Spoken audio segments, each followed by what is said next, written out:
Mere conservatism.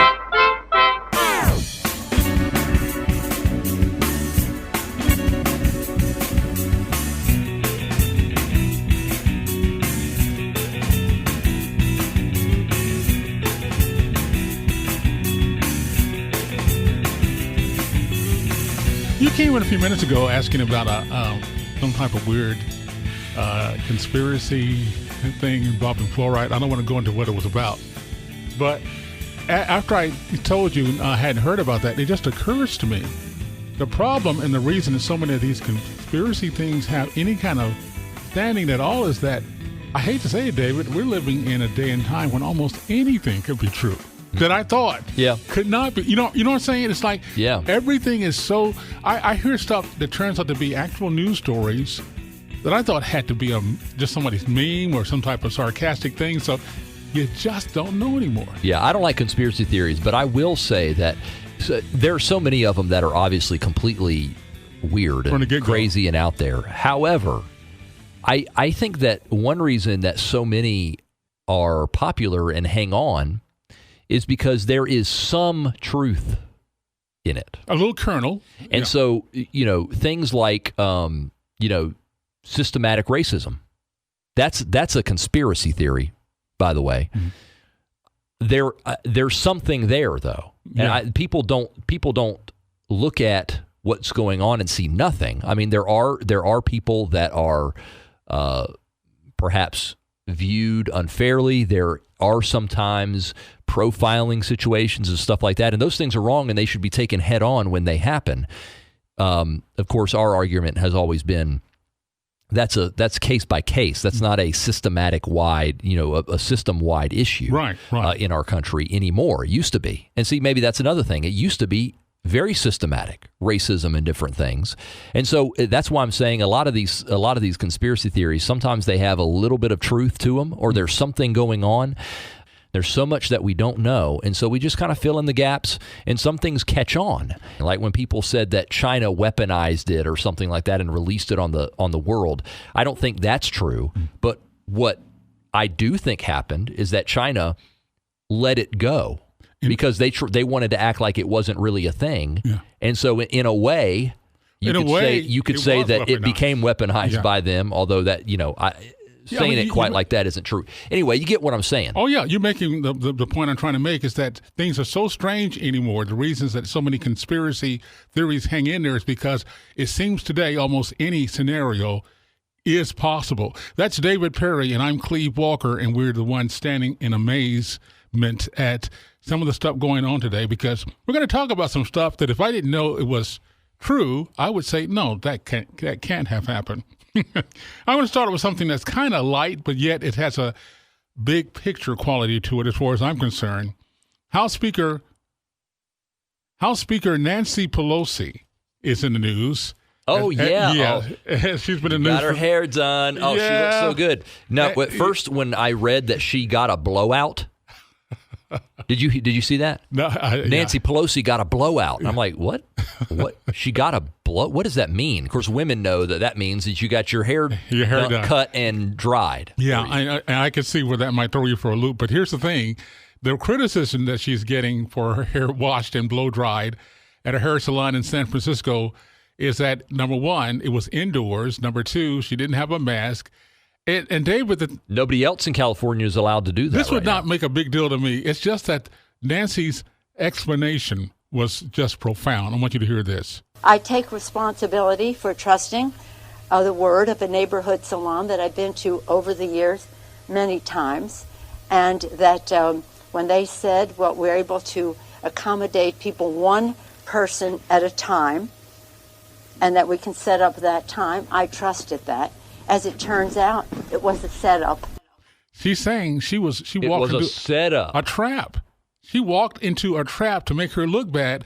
And so I'm trying to wrap my head around that, for one thing. But the point is, her excuse was, she says, I take responsibility for walking into a trap. I mean, what is that? No, it doesn't make any sense. It's a non-apology. But, Nancy, people don't have to set you up to make you look bad. I hate to tell you.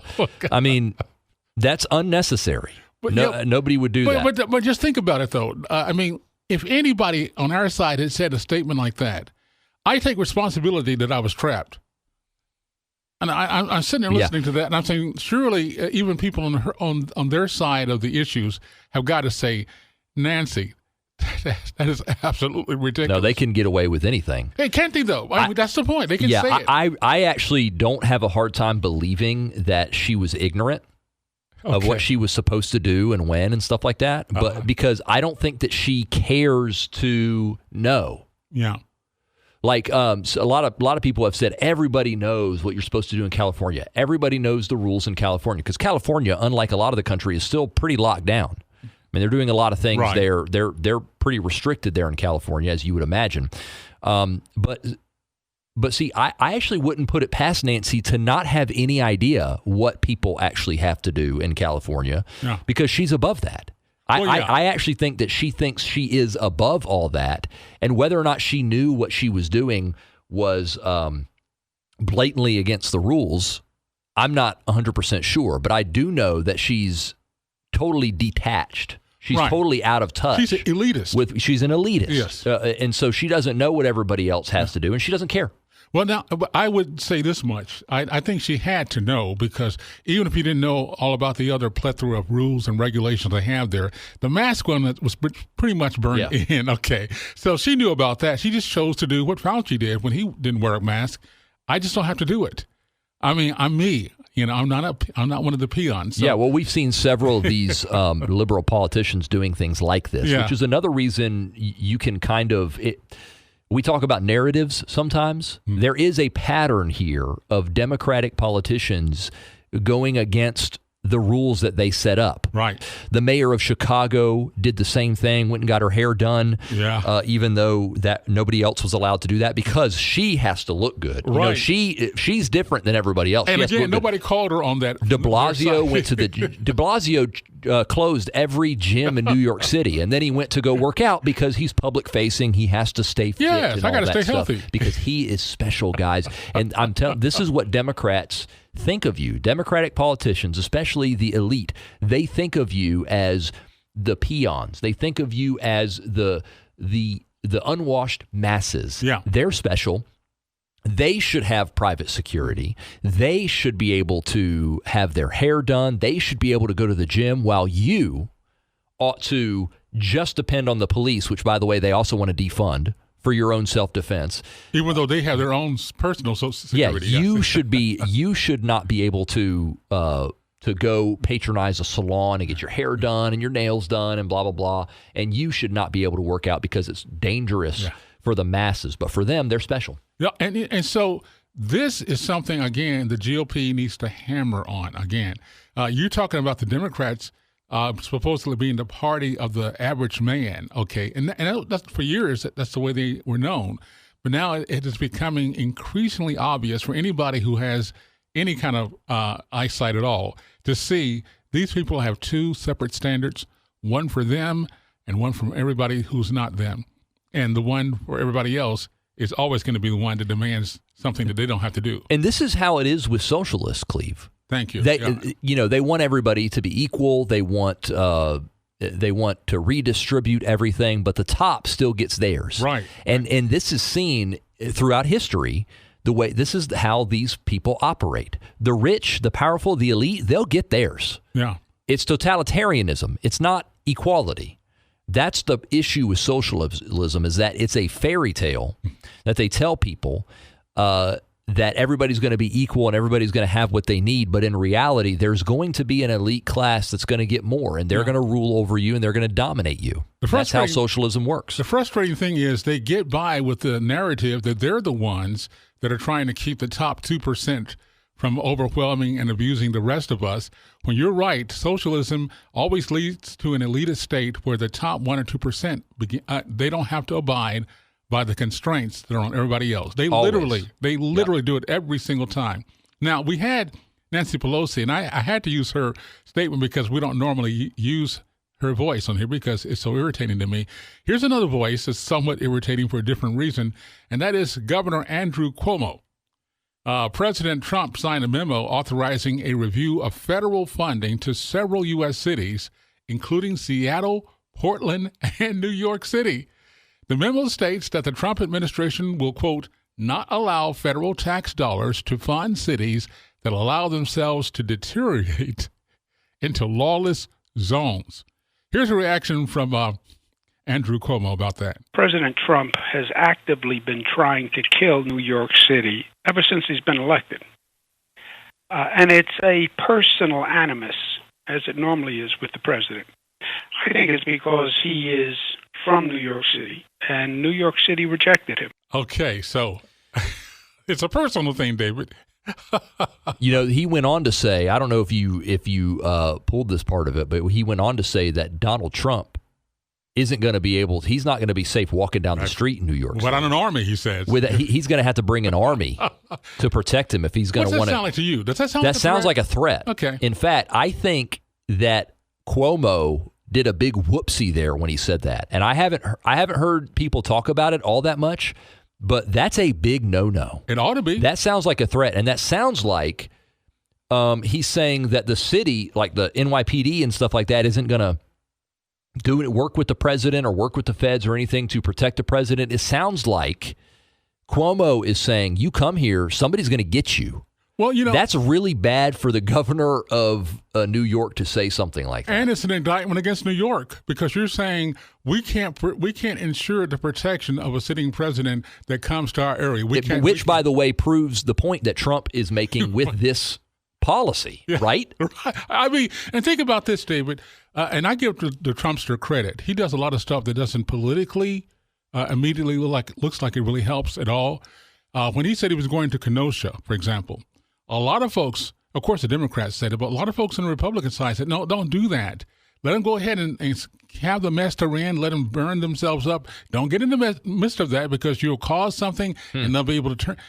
It turned out to be one of the best moves President Trump has made. Yeah, well, turns out they love him in Kenosha. Yeah, I mean, he's walking there, and you could tell they were not only glad to see him, but they recognized that his presence alone brought an attention to the situation that the media would not otherwise have given them. And that's just a fact. The mainstream media tries to ignore the Kenosha type situations because they don't want everybody to know what's happening. So he goes there, he draws the attention of the country and the world there, and also he honors the police there for their work. See, that was what really helped me. He honored them. He said, you guys, you're doing everything you can. He calls them our police. Right. I mean, if the GOP can't pick up on that and say, hey, I don't mind being the party that's aligned with law and order instead of chaos and anarchy. I don't mind being the party that backs up the police even when the narrative is being written against them. I think they are picking up on that. And going back to how we opened this, talking about the feds defunding some of these cities, that federal tax dollars won't go to fund cities that allow themselves to deteriorate into lawless zones. I think this is so good. I really do. Now, I don't know how legally this will work out. I really don't know, the details of how you do something like this. But I think it's it's a way for Donald Trump to lean on these places just a little bit because the mayors and the governors of these places could do something about what's going on. Of course they won't. They're not accepting federal aid. Donald Trump is trying to send them National Guard or whoever. They're not asking. They won't accept it. And they're just letting it happen. And I do think you have to do something in a situation like this. Look, I like this kind of thing because as a taxpayer, if I'm going to pay thousands of dollars in taxes and it's going to go to who knows what, the federal government takes it and does who knows what with it, I'd like to know that there's some accountability. Yeah. And I just think that this is a really good move. I hope that they do it. And I really hope that the mayors and the governors in these situations say, okay, President Trump, please help us. Please give us the aid. Let's shut this down. And we come to a solution because in some of these places, like Portland, for instance, there's been like 100 nights of rioting. Oh my goodness. Poor Portland. I mean, it's a beautiful area and city otherwise. And how about the Portland mayor moving from his condo because he says, I'm doing it for the safety of the rest of my neighbors, okay? But he literally can do what many of them can't do. Yeah. Rather than deal with the problem, I can just leave. He's running. Yeah. Well, and you know what else you could do for the safety of your neighbors? What's that? Accept help from President Trump. Yeah. But he's not going to do that. I mean, David, I hate saying these things. I hate saying that there are officials who, for the sake of political expediency, are willing to allow neighborhoods and people to suffer. I just don't even know it anymore if it's political expediency. What else could it be, So though? we've talked about before that somewhere in their brain, they think that the chaos hurts Donald Trump. Yeah, political expediency. But I just don't think that it's doing that. Oh, I don't think agree. that. I don't think that it's actually hurting President Trump because he's doing a fairly good job of exposing them. Yeah. He's trying to help them. They won't take it. In their minds, though, them. it was at one time until they saw polls to and maybe to show now what they're you're saying. thinking they can't back down. Maybe Right. now, but Biden's out of the basement. I think it's I don't even think it's political expediency. I think that they're hanging on to principle, and their principle is they hate Donald Trump. Oh, okay. And they won't exit. They won't work with him. Well, the thing about it is, That's I think what it seems like. I think it combines both. They certainly do hate Donald Trump. There's no doubt about that. But one of the reasons they hate him is because he's president, and they don't want him to be president. So they want to do what they think in their mind is a great political calculation that will get people to associate him with the chaos and violence and get him out of there. I guess so. And they're saying those things. I mean, they're saying things that defy logic.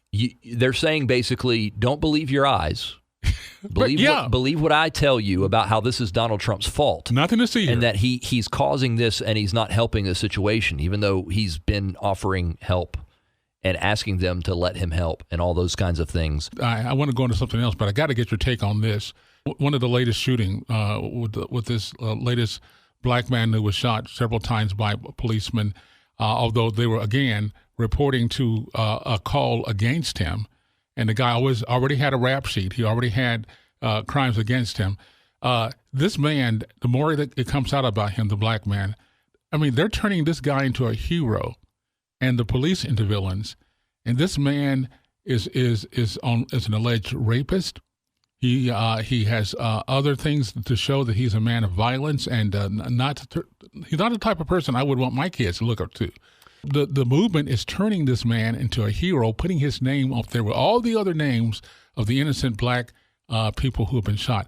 David, as a black man, I despise that. I despise what they're doing in doing that. I'm interested to hear what you think about that because to me it's very disturbing. Yeah, it ought to be. It's very disturbing that you got a guy who was wanted for assault and for sexual assault and had a restraining order, went to this woman's house who had a restraining order against him, apparently sexually assaulted her in her house. With her child, by the way, in the room or bed even. And took her keys. Yeah. She called the cops. That's why the cops showed up, because he came to her house when he wasn't supposed to be there, did stuff to her.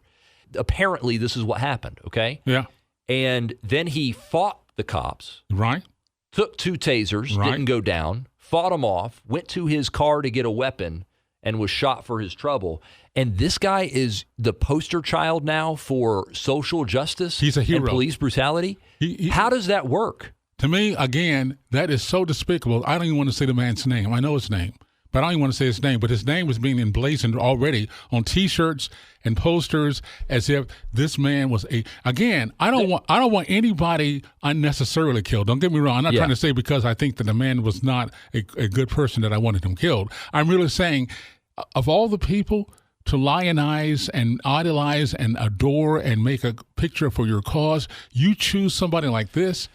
Yeah, based on a lot of those facts that we've heard, it's hard to see that this is not obviously a justified police shooting. Right. How do you make this guy the guy? Yeah. Why LeBron James? Why is this guy the guy that's going to cause you to strike and not play games? The only reason is because he fits another thing they think is the narrative of systemic racism by white law enforcement to kill black men. Well, I got to tell you, Cleve, there's plenty of these cases that we've talked about that are in dispute even. Yeah. That there's a lot of information. You got to figure out what happened that are much more complicated than this one. Right. And even some of those, I'm just like, y'all are making a narrative out of this that doesn't belong there. But this one, oh my goodness. All I say is even the ones that are not as obvious as this one is to you and me, we still withhold final judgment until we get all the facts. I don't care what the situation is. You never decide willy-nilly like we've done to condemn these police officers even before the investigation has started, let alone ended. But our problem is, Cleve, here's what most people know. Black guy got shot in the back by police officers. Yeah. That's all they need to know. Especially white police officers. And even if they were, and I don't even know if they were white police officers, but that doesn't even matter. They could have been purple. Yeah, but they prefer the white though. But go on. That's all anybody needs to know. Right. They hear that, and then they start there and they take off, and who knows where they go from there. It doesn't matter. The truth is not important. No. So all these other facts and things that come out, a lot of people don't ever hear that, and they don't care. This proves what they've been saying, and that there's systematic police racism, and this guy was murdered by police because he was black, and they don't. It's really sad, Cleve, and it's a little scary because there's a lot of people out there lying to you. Yeah. They are lying to you, and they're doing it deliberately. Some people don't know any better because they just went off half-cocked, and they don't know any better. There's a lot of people that know better. They're lying to you because they're trying to manipulate you. Again, my old point is, as a black man myself, who loves to see examples that minority people can have of upstanding adults out there, to choose this person as the poster person for oppression and whatnot. I'm sorry, it just blows my mind. Now, let's get back to the issue of law and order. President Trump is staking the GOP out as being the law and order party. Operation Legend, I don't know if you heard about that, was created back in July as a result of President Trump's promise to assist America's cities that are plagued by violence. Justin Herdeman is U.S. Attorney for the Northern District of Ohio, and he was on Fox to comment on Operation's progress so far. Here's what he had to say. We are fully underway across the country with Operation Legend. We've had over 2,000 arrests already since we launched in July. That includes almost 150 people who've been wanted for murder. So we're not just arresting people for low-level warrants here. We're talking about very violent fugitives, very violent criminals, and we're getting them off the streets of these 9 cities across the country. By the way, Operation Legend was named for a 4-year-old boy whose name was Legend, who was killed, and it says shot in his sleep. Yeah, I'm even thinking about that. And what President Trump took from that, and from others have taken from that, this has got to stop. This has got to stop. That happened back in June 29th, by the way, in Kansas City, which was part of a 40% increase in homicides in that city alone. Yeah, so this is good. He said something like 2,000 people arrested, 150 who had warrants for murder. Right. In other words, a concentrated effort to say, we don't want to see the death of 4-year-old kids, but there's got to be consequences. I'm so glad that Donald Trump found a way to make this happen on a federal level. This is needed because a lot of states and local places, they need help. Some of them are resisting help from the feds, but a lot of them need help in these areas. And this is evidence of that, I believe. 100% evidence of it. And again, I hate to sound like I'm making this a political point, but it is important for people to know there's one party that is not for the law. They're not for law and order. They're for chaos. There's another party who is for law and order and no chaos. And this is another example of a president who's saying, we're going to demonstrate that with actions, not with words, not promising what we're going to do. He's already starting to do it, David. And that just makes you feel proud of him, tell you the truth, and us as a country to take care of these things. This is a good thing, and I hope that it continues. I hope that they get a whole lot more arrests, and especially these murder warrants served. One thing the Democrats are hoping will not happen before November could happen as they look for a vaccine for COVID. New reports show that one could be fast-tracked within this nation by November. A Fox News contributor, Dr. Marty Makary from Johns Hopkins School of Public Medicine, he says there's a strong possibility to have one really soon, maybe by the end of the year. The results do look promising because the vaccines are generating antibodies and the memory T cell is being strengthened. There are 7 vaccines globally now in phase 3 trials. In the United States, there are 3.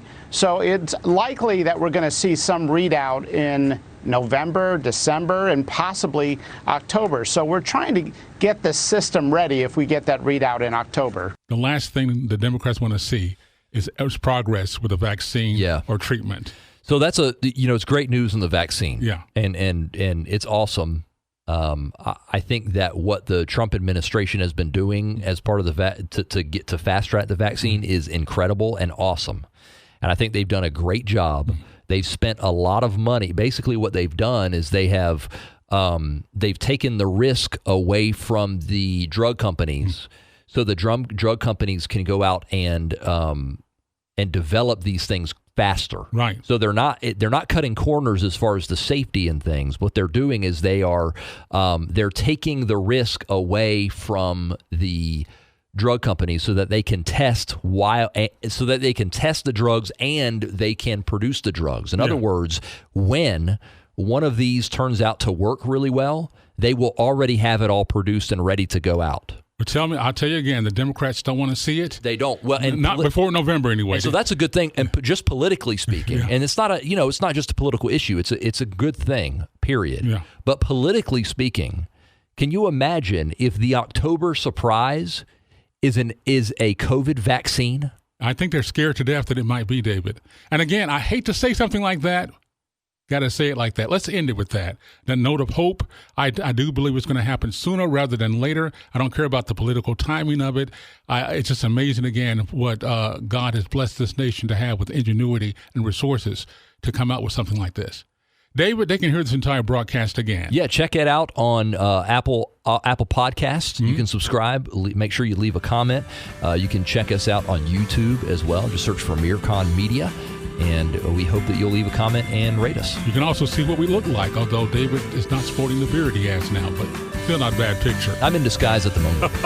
We'll check you out for another edition of Mere Conservatism. Have a great day.